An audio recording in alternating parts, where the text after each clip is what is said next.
What's the difference between an imperial shaped yo-yo and a butterfly shaped yo-yo? Let's talk about it. The imperial shaped yo-yo is one of the most classic styles of yo-yoing that everybody would know. Ask your grandpa and I promise you he's played with an imperial style yo-yo. The butterfly shaped yo-yo, similar to the imperial shaped yo-yo, is a very fan favorite classic, except there's one big difference: the shape. Let's talk about the pros and cons of each one and why you would choose one over the other. Let's start with the imperial shaped yo-yo. Imperial shaped yo-yos are usually responsive. What that means is when you tuck on the yo-yo, it's going to come right back up to your hand without any hesitation. This is great for beginners learning how to yo-yo because the yo-yo will come back easily to your hand.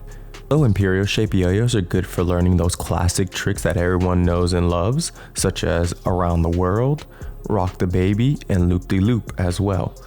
Once you become more proficient with an imperial shaped yo-yo, you can advance on to 2A, which is two-handed yo-yoing with two imperial shaped yo-yos. It's a level up in a sense from your basic looping tricks and around the world tricks, because you'll be doing them with two hands. But let's move on to the butterfly shaped yo-yo. Majority of butterfly shaped yo-yos nowadays are unresponsive. So what that means is once you tug on the yo-yo, it's not going to come back up unless you do a trick known as a bind return. All a bind return is getting the string onto the yo-yo's gap and forcing it to come back up. But a large majority of modern day butterfly shaped yo-yos require a bind return to come back up. Now, with butterfly shaped yo-yos, they are more centered around the competition base that you'll probably see a lot on social media, such as Instagram and YouTube and Facebook as well. You'll see a lot of videos go viral from 1A butterfly players. So butterfly shaped yo-yos are the norm now. Everybody uses them, everybody loves them, and it's the one thing that you'll see every yo-yo player have is a butterfly shaped yo-yo. Think about a viral clip you've seen of yo-yoing online. They most likely were using a butterfly shaped yo-yo. Along with butterfly shaped yo-yoings being the most popular style of yo-yoing, they have multiple sub-branches that you can play from.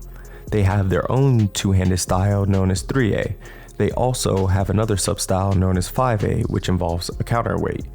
Butterfly shaped yo-yos have more variety compared to imperial shaped yo-yos when it comes to tricks and different variations of yo-yoing styles. When it comes down to which one you should start with first, I highly recommend people starting with the imperial shaped yo-yo, just so they can get down their fundamentals, they can learn the basic throws correctly, and they can know how to use the yo-yo. Once you've advanced past that point, if you want to learn how to use a butterfly shaped yo-yo, I also highly recommend that, but I always recommend that people start with the basics. Learn your imperial style and then you can move over to your butterfly. Learn with your training wheels before you take them off the bicycle. Now that you know the differences between a butterfly shaped yo-yo and an imperial shaped yo-yo, which one are you going to pick? I highly recommend you try them both. And until the next time I ramble on, I am Echo, and peace out everybody.